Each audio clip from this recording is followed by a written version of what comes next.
Hello, my beautiful friends. It is Sunday, so it's time for my mental health vlog. And this week, my emotions and my mental health have been all over the map. I don't honestly think that there is a known emotion that I didn't have this week.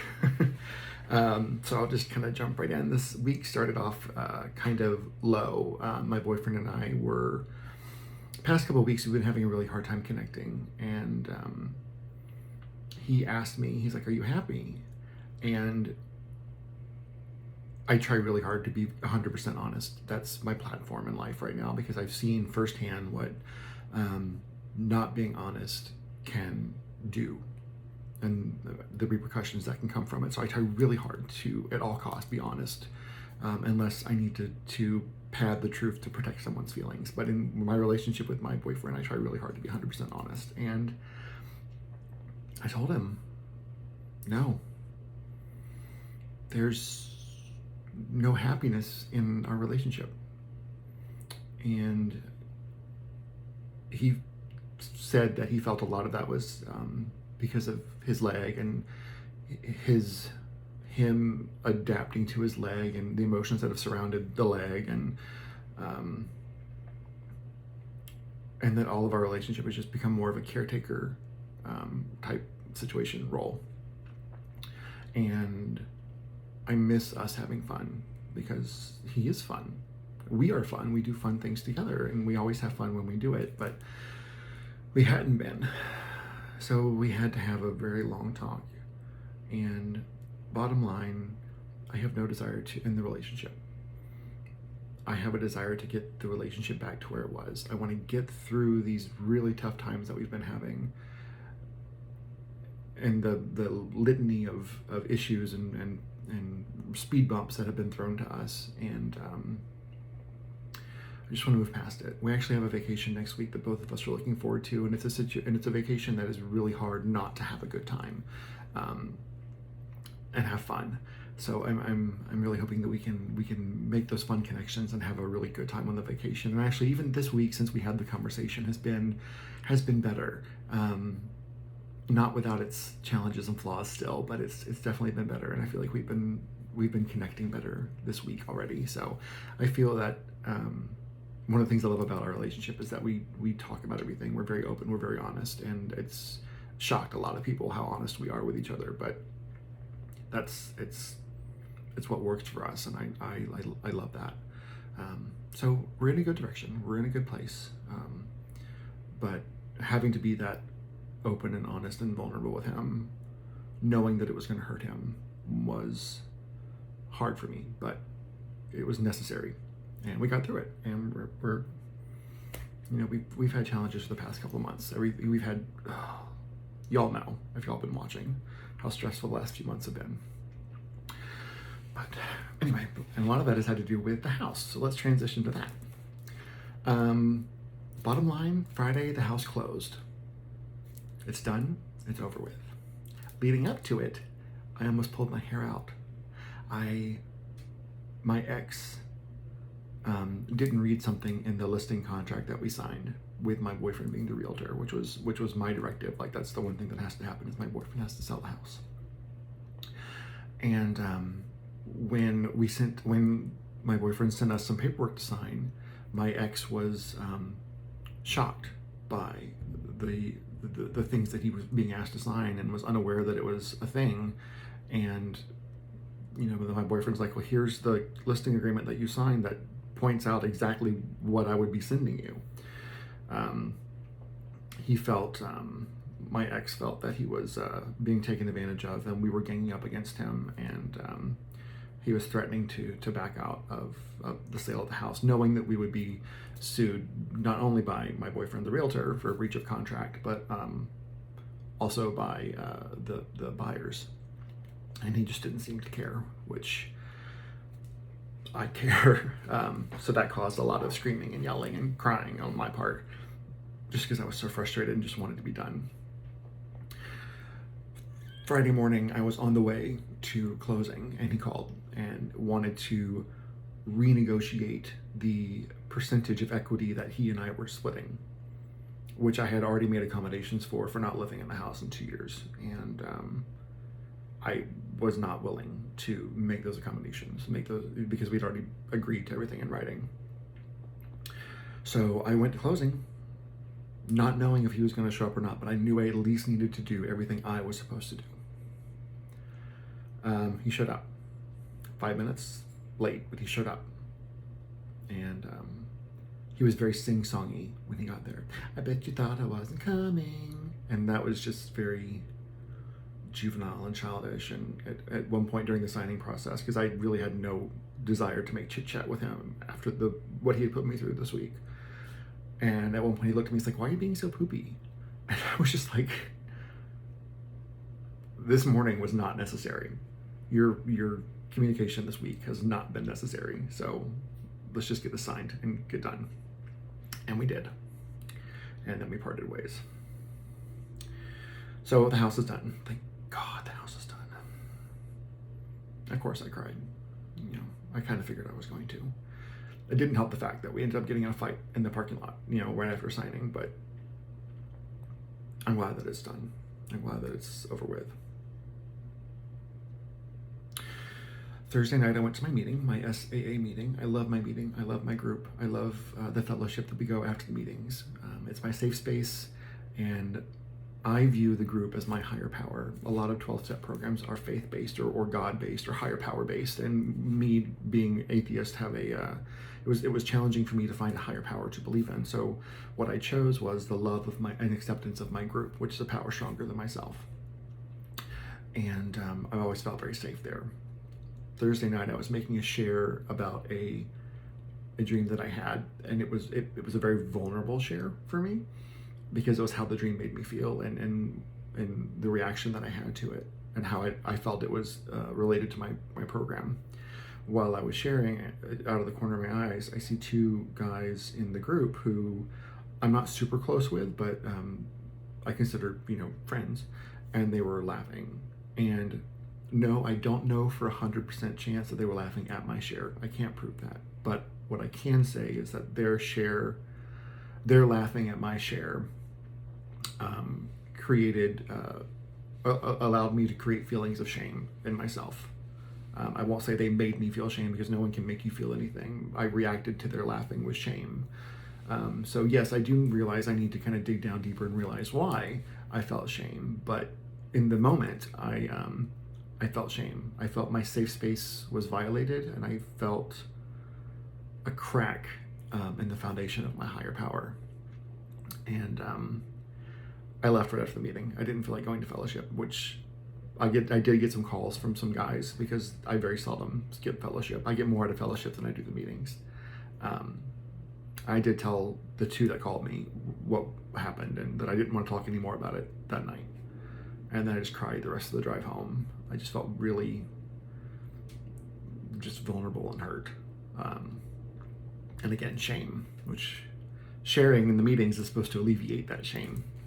And that didn't happen this time. So I did talk the next day with two of the guys from the group, the same that checked on me the following day. And we talked about it. I feel a little bit better about it, but I'm not 100% certain if I'm going back to the meeting on Thursday. I will go back to the meeting. It's not like I'm never going back type thing, but I'm just not sure how I want to handle the situation yet. Like, I don't want to chastise someone for the way they made me feel, because again, no one makes you feel anything. You react however you're going to react to a situation. So that's something I've been thinking about. Had my son all weekend, loved it. My boyfriend and his parents invited my son and I to be included in one of their family traditions, which is going to the Alley Theater to watch A Christmas Carol every year, except for last year because it was COVID, so they did it virtually. I was excited about going to dinner in the theater with my boyfriend and his family, but I will say I wasn't super excited about the same old interpretation of A Christmas Carol. Oh my God. If you're in the Houston area, you need to go see this at the Alley Theater. It was amazing. It was a completely genius and creative and fun way to redo the story, or to tell the story. And it's hard to really describe. It was just completely different experience than what I was expecting. And my son's 9 years old with ADHD, and he loved it. He was enthralled the entire time. It's like 85 minutes, no intermission, and he stayed focused. And he didn't listen afterwards and ended up getting in trouble when he ran down to touch the stage after I told him not to. But it was just a really nice night, and we all thoroughly enjoyed it. And it meant a lot to my boyfriend and his parents that that my son and I were included in that, went with them, and became part of that with them. So that was awesome. With my son being here, we got to play with Wally, the house elf, the elf on the shelf. I hate the thing, but I love that he loves it. So when my son got here on Friday afternoon, the elf had followed him, or beat him here actually, and was hanging upside down in his bathroom holding his toothbrush with a claw thing. And then Friday night, the elf vandalized a picture of my boyfriend and I with eyebrows and a big mustache and a big mask or whatever, and then made a cute little puzzle for my son to put together, which he thoroughly enjoyed. And then last night, my boyfriend took over and created this little red wagon where Wally, the house elf, is stealing a lot of our fun stuff like the Switch and Boss headphones and chargers and hand sanitizer or whatever in the wagon.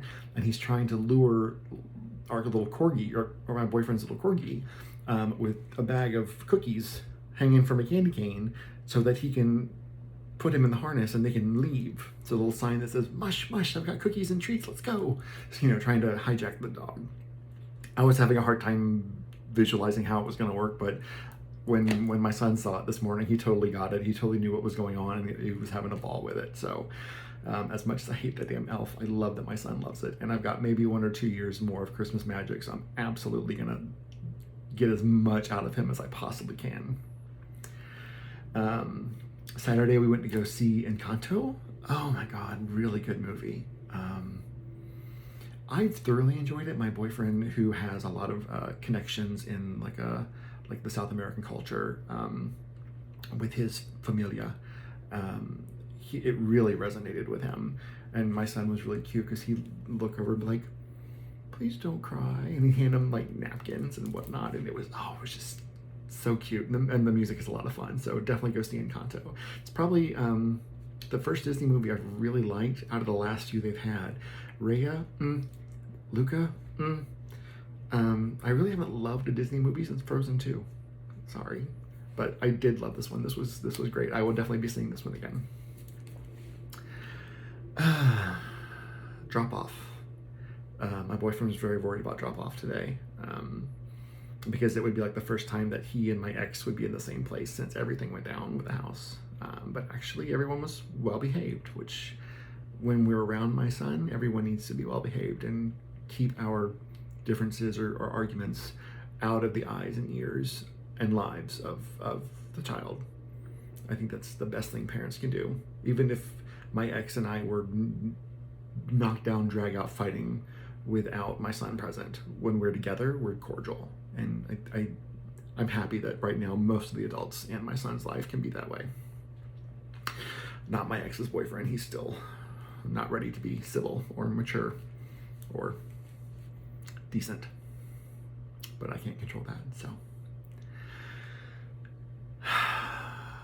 I have a challenge with next Sunday, because I will be on vacation next Sunday.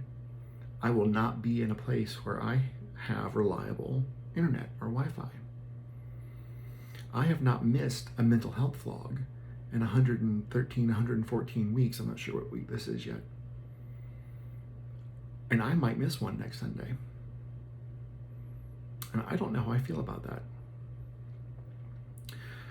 I might record myself and then post it later in the week, but I'm not really sure I want to skip one.